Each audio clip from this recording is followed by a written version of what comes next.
स्वाहा। श्रीमन्महागणाधिपतये नमः। श्रीवक्रतुण्डाय नमः। गजाननाय नमः। श्रीगुरुचरणकमलेभ्यो नमः। श्रीदक्षिणकालिकाय नमः। राजराजेश्वरी मातेश्वर्यै नमः। गंगादेव्यै नमः।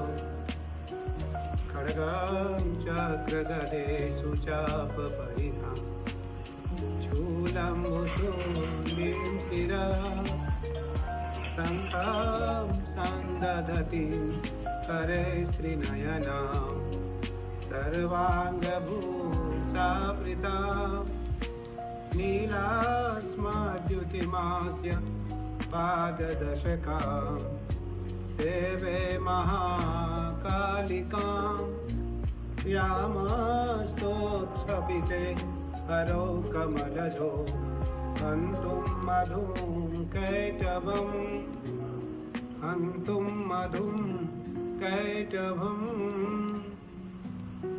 जय माई, जय गंगा मैया। जिस प्रकार प्रतिवर्ष के भांति इस वर्ष भी हमारे यहाँ 16 दिन का नवरात्रि मनाया जा रहा है। हर वर्ष के जो 2 नवरात्रि प्रकट हैं और 2 गुप्त हैं। प्रकट नवरात्रि में मैं तो हर दिन पूजन के बाद कुछ पल आपके लिए आपके साथ लाइव रहता हूँ।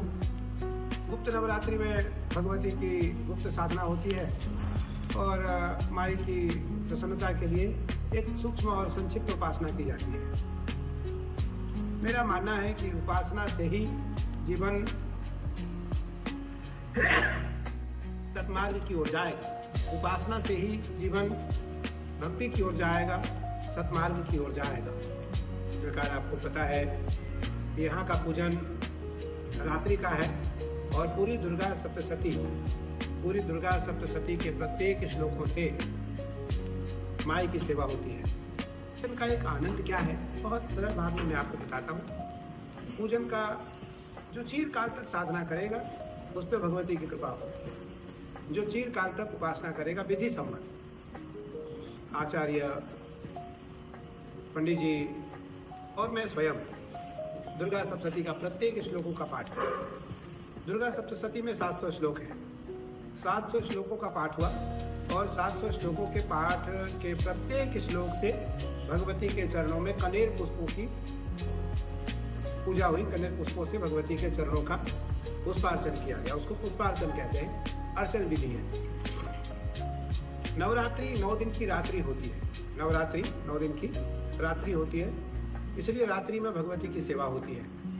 मेरा मानना है कि जो शास्त्र की बात हो हमें उसी को मानना चाहिए। जो शास्त्र की बात ना हो वो निसंदेह हम सुने, लेकिन सबकी बात न माने। सबकी बात मानेंगे तो हम निसंदेह भटक जाएंगे। आज कोई कुछ कहता है, कोई कुछ कहता है, कोई कुछ कहता है। तो इसलिए आचार्य, शंकराचार्य, आचार्य और जो परंपरागत विद्वान हैं, जो परंपरागत अनुष्ठानिक पुरुष हैं, उनकी ही बात मान करके अनुष्ठान करना चाहिए। उस अनुष्ठान से लाभ मिलेगा, उस अनुष्ठान से लाभ मिलेगा। 16 दिन की नवरात्रि हमारी पीठ पर, 16 दिन। कल क्योंकि आज वैसे तो हमारे पीठ का दूसरा दिन है आज नवरात्रि का। कल माई का स्नान था। हमारे यहाँ प्रतिपदा और अमावस की संधि में माई का स्नान होता। कल रात्रि में 10:30 बजे हम भगवती के स्नान में चले गए थे। गंगा स्नान करने 8 बजे गए। 8 बजे गंगा स्नान करके आए। छौर कर्म किए, पहले नाखून इत्यादि कटा, छौर कर्म हुआ। फिर 16 दिन अब नाखून नहीं कटेंगे, बाल नहीं बनेंगे, हम बिस्तर पे नहीं सोएंगे, उसकी चटाई पे सोते हैं। लगभग 30 वर्ष हो गए। 30 वर्षों से नवरात्रि उसकी चटाई पर सोते और सावन में गंगा जी की रेत पे और या एक पतला सा आसन चटाई होता उस पे सोते। लेकिन नवरात्रि में उसकी चटाई पे सोते। व्रत तो रहता ही है। रात्रि जागरण का एक विधि केवल यह है, नियम यह है कि भगवती रात्रि प्रिया है। भगवती रात्रि प्रिया है और भगवती रक्त प्रिया है, भगवती मंत्र प्रिया है। भगवती को रात्रि बहुत प्रिय है, भगवती को रक्त बहुत प्रिय है और भगवती को मंत्र बहुत प्रिय है। और मेरी माई को जब हम ये तीनों वस्तु अर्पित करते हैं तो माई अपनी प्रसन्नता प्रकट कर देती है। माई अपनी प्रसन्नता प्रकट करती है। दुर्गा सप्तशती क्योंकि सप्तशापाद श्लोकाहारः सप्तशत्याः। दुर्गा सप्तशती में 700 श्लोकों का सामूहिक संग्रह किया गया है, जिसके कारण दुर्गा सप्तशती को दुर्गा सप्तशती कहा है। और दुर्गा सप्तशती के 9 अंग हैं: कवच, अर्गला, किलक, रात्रि सूक्त, वेदोक्त, तंत्रोक्त, दिव्या, अथर्वशीर्ष। प्रथम चरित्र में महाकाली, दूसरे चरित्र में महालक्ष्मी और तीसरे चरित्र में महासरस्वती। उससे पहले सप्तशती पाठ करने से पहले नवारण जप की विधि है। नवारण मंत्र, क्योंकि यहाँ ऊपर मंदिर में भी हमारे पास लिखा है और आप बोल भी सकते हैं। मंत्र नवारण मंत्र की दीक्षा नहीं होती।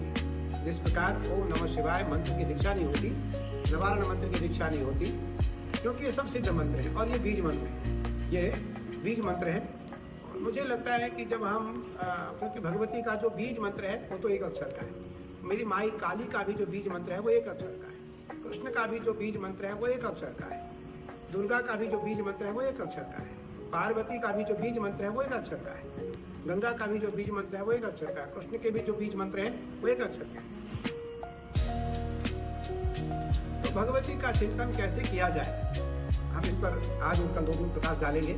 भगवती का चिंतन कैसे किया जाए, सूक्ष्म चिंतन कैसे हो, सूक्ष्म विधि क्या है।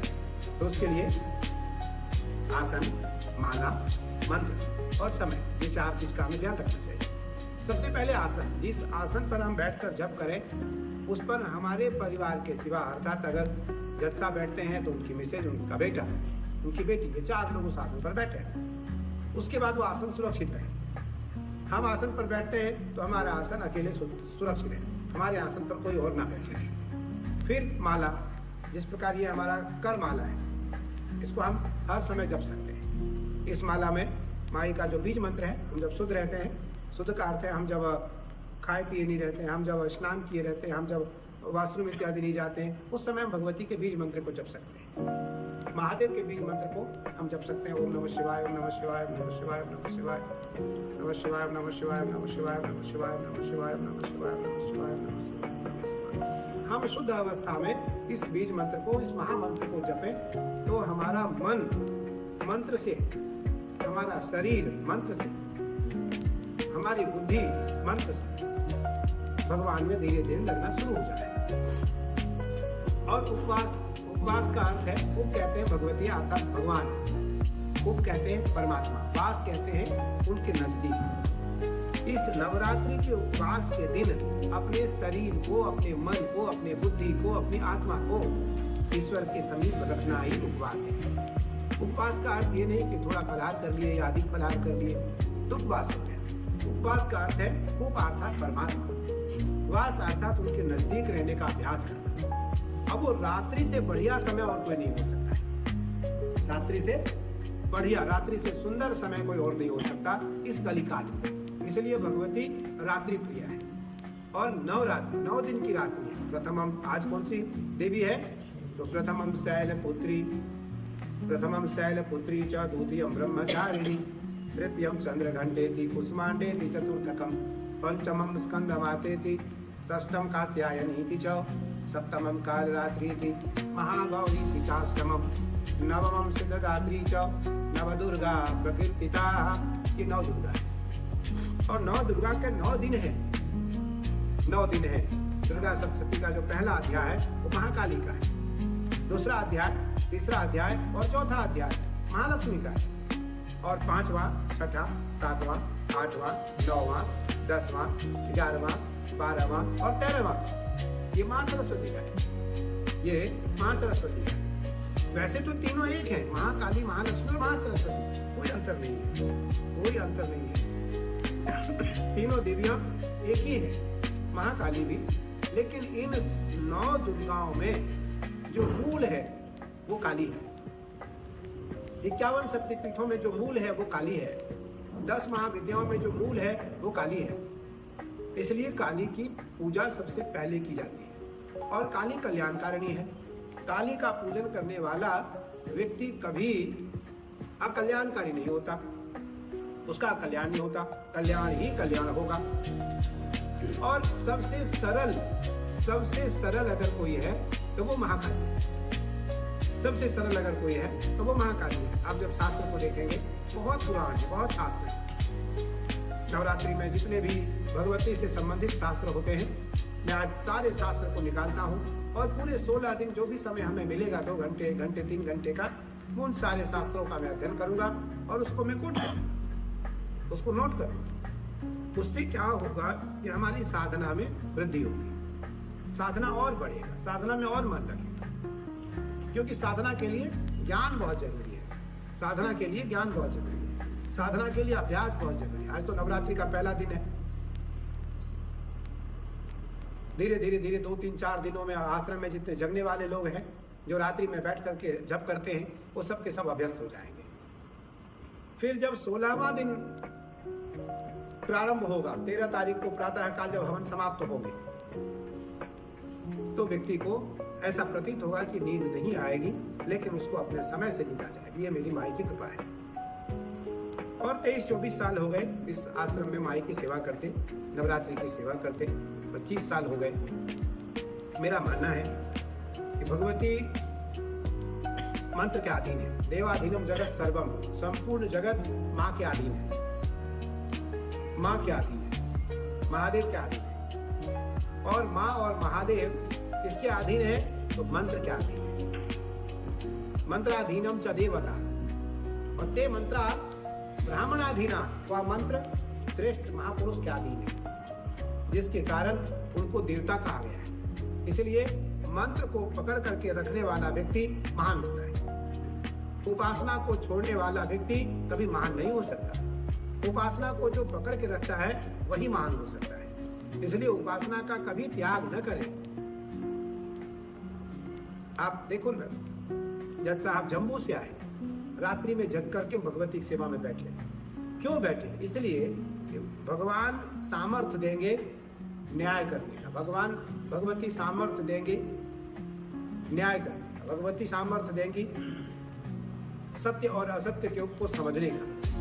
और सभी देवताओं ने भगवती की स्तुति की। दुर्गा सप्तती का 4था अध्याय दिव्या स्तुति है। जिसको कुछ न आता हो वो दिव्या स्तुति पढ़ ले तो भगवती उस पर कृपा कर देती है। दिव्या स्तुति का अर्थ होता है जब देवता संकट में आते हैं तो देवता उस 4थे अध्याय के माध्यम से भगवती की स्तुति करते हैं और देवताओं का संकट दूर होता है। मैं 1-2 श्लोक बोल देता हूँ।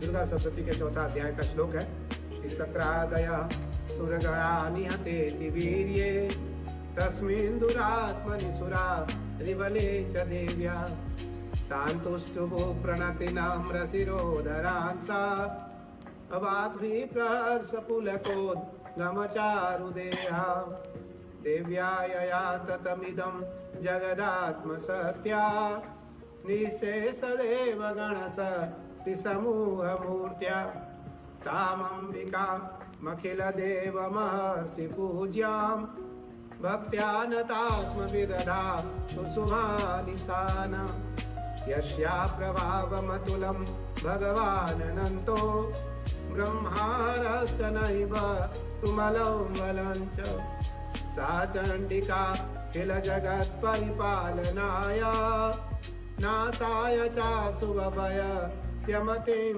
करोतु या श्री स्वयं सुकृतिनां भवने स्वलक्ष्मी पापात्मनां कृतधियां हृदये सुबुद्धि श्रद्धा सतां कुलजना प्रभवस्य लज्जा तां त्वां नतास्म परिपालय देवी विश्वम्। हमने 3 श्लोक बोला।